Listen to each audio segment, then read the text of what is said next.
Hey everybody, it's your boy Zero, and I'm doing another gunpla review. In today's episode, we are covering the Gundam Age 2 from Gundam Age. There's no pun, no turn of phrase, it's just from Gundam Age. So, this is my third favorite from that series, fourth favorite. I mean, the Gundam Age 1 was classic, it has very streamlined looks. You know, reminds you of the original Gundam. I cannot wait for them to release the Gundam that inspired the Age 1, because that kind of looks interesting, and I thought I heard something about them actually eventually making that into a gunpla, which I am, if that's true, I am so looking forward to. But this is the second generation of it. AE, this is the son of the original character from Gundam Age, and he built his own mobile suit, you know, carried on the tradition. And he also eventually gets the Dark Hound, which is my favorite mobile suit from that series. Which is just a darker version of this dude. So, I'm going to cover the light half today, since I already did a review on the good half. So, the dark half, might as well do the good half. So, let's get into the review of this very specific mobile suit. Now, okay, since this is a backlog episode, I do not have any of the stickers, so let's just get into the main parts of the mobile suit. But here's a little fun fact, you do get a stand. Mine's dusty because this has been on my shelf forever, but yeah, you do get a stand on with this, which is pretty neat.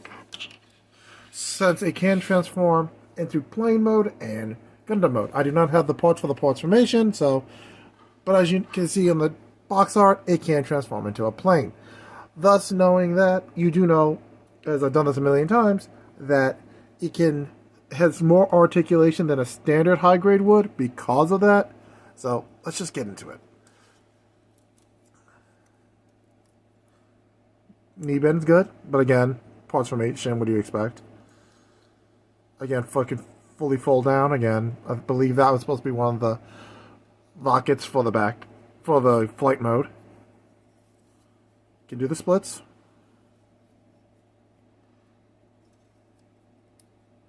Now let's do the ab crunch. Oof, kind of solid at the waist. So that's not great. I do like how they did the gun. That it's actually, as you can clearly see here, you have to take off this piece here.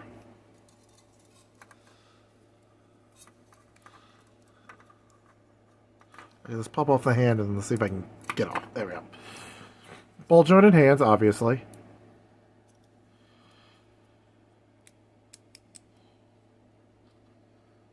I don't think you actually need to take off the top. Yeah, that doesn't connect to anything. It's the bottom part.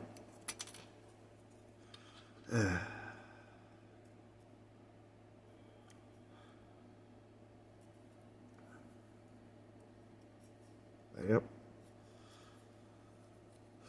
It's always funny when you try to take off one part, everything else falls off. But yeah, since this isn't going anywhere.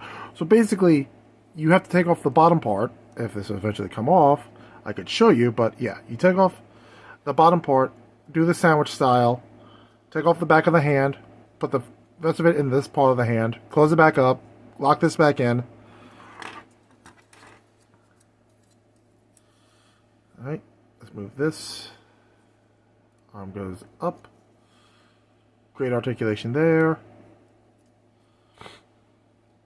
Good old bend there.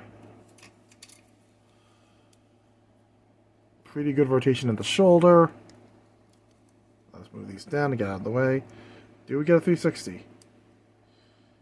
We do, in fact, got a 360, which is always great. You do come with 2 holding hands and 1 dynamic hand, as far as I know.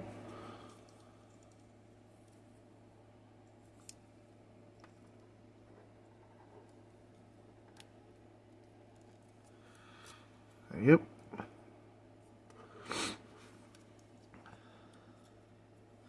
Well, since we have some extra time, let's compare it to the other, the Age 1. It's right next to me. Convenient. Alright, let's compare this size to the original Age. They're about the same size. This is a tad bit taller. they both stop falling over, that would be great. But you could obviously see, well, the similarities, but the severe differences between the two different generations. And the more blue that the Gundam Age 2 added. Heck, even the shield the two shields are different. This is the shield for the Age 2, and this is the shield for the Age 1. And the shield for the Age 2 is a lot more stable.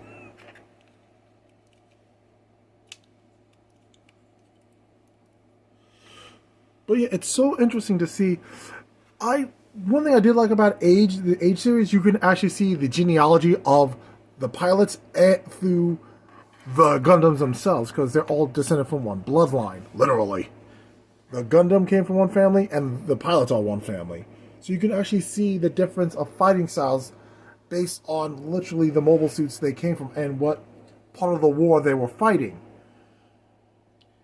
This is more simple and streamlined due to the fact that, the war, they just needed to start winning battles, because, 15 years of no winning, kind of does that to a guy.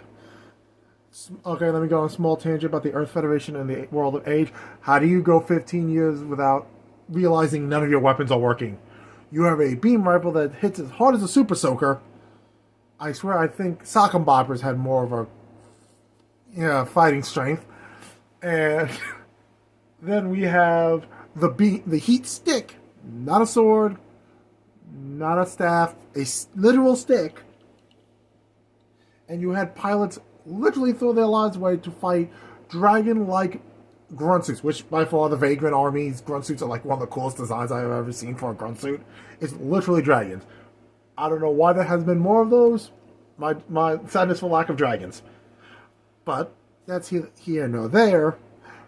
How do you go 15 years without going, I think we need a change? How many people do they send to their graves with using the Genoese and going, here's your Super Soaker and here's your stick?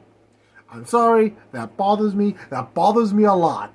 It's like, I'm not going to say world militaries are smart, but at least they would realize halfway through, like, the first couple of battles, like, our weapons aren't working. Nope, the Earth Federation said, nah. And they did it for 15 years. I'm sorry.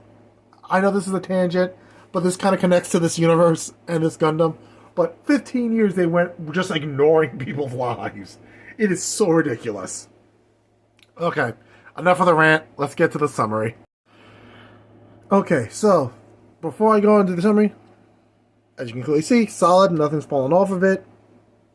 And that is the reason why I would totally recommend this kit. It's a solid kit. It's a really good looking design. It's so cool, in fact. It was, again, modded into the Gundam Age 2 Magnum, I think, from Gundam Build Divers. So, if you want to see a variant of that, well, there's that exists. I will eventually get that mobile suit. I'm sorry. I plan on eventually getting that model one day when it's not like $80 or $50. I got bills and more important things to do than try to snatch one of those right now. I'll wait until it's either mass reproduced or when the prices go down. That's a future me problem, not a present me problem. But yeah, they brought this design back for Gundam Build Divers, so clearly this design works. But there is flaws, obviously. Like, stickers are supposed to go here and here. And either I didn't do it or they didn't come with it, so you may have to repaint it. Obviously, I'm not a huge fan of the parts formation.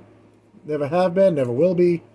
But I get it. There is some technological limitations when it comes to a high grade compared to a master grade. When you can put all the parts in a master grade, it's big enough that you can shove all the parts you need to transform it into its other form. I get it. But, I believe one person said it best. They should honestly, and I agree with this, have two separate kits. One for the vehicle mode and one for the regular Gundam. Just have the Gundam be its own thing, and you can buy the vehicle mode of it later. Because that way you don't have to try to cram both features into one toy. It's kind of annoying. And some people don't like the vehicle mode. Some people don't like the Gundam. I don't know why you wouldn't like the Gundam, but to each his own. This way you have options. It's like, oh man, I want both forms. You're going to spend money on two models anyway if you want them to be, if you want both of them. Instead of having to constantly transform it back and forth, you're going to need two models. One to transform, one to leave alone. It would be easier if you just had one's a plane and one's a Gundam. So much easier that way.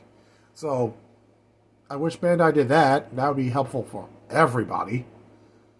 But, you know, that's just my opinions. But with that being said, I'm going to be working on the Shin Burning Gundam this weekend. Possibly the Shin Burning, or maybe the Red Amazing Warrior. I haven't decided. But I picked up this specific Gundam on Amazon many moons ago. So if you want one for yourself, check out there. I'm not 100% sure, but you can always check out our friends at Galactic Toys. Or any other Gundam store you feel comfortable using. I use stuff like usgundamstore.com or newtype.us, and of course Galactic Toys. Those are the three I'm comfortable using, or I go to my local hobby store. That's like 15, 20 minutes away from me, so that's how I do it. But everybody has their own thing, so no, I don't have any connections to US Gundam Store or New Type. I just like using them. You know, they're really great stores. Or Mecha Warehouse, I use them once or twice. They're really cool guys. Again, I'm not getting any money from that. I'm just stating fact. They're really cool dudes. I like what they do. They're really nice. That's honestly how I got my Gundam Aerial. But my HG, not the full mechanics. I got that for the holidays. But yeah. If you want to support the channel, please use the links down below. Like, comment, and subscribe. That always helps. Share the videos, you know. Spread the word of the awesomeness, which is moi.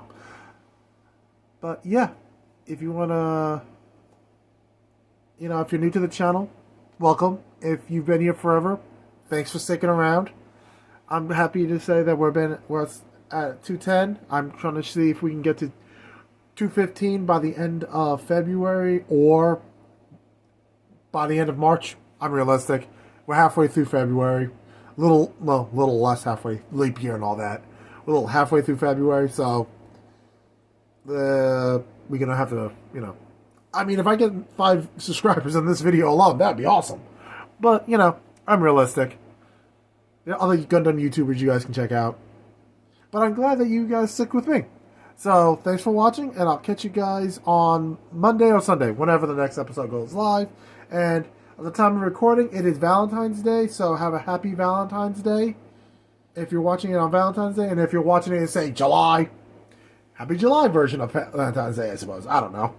Well, have a great day, everybody. Thanks for watching, and see you.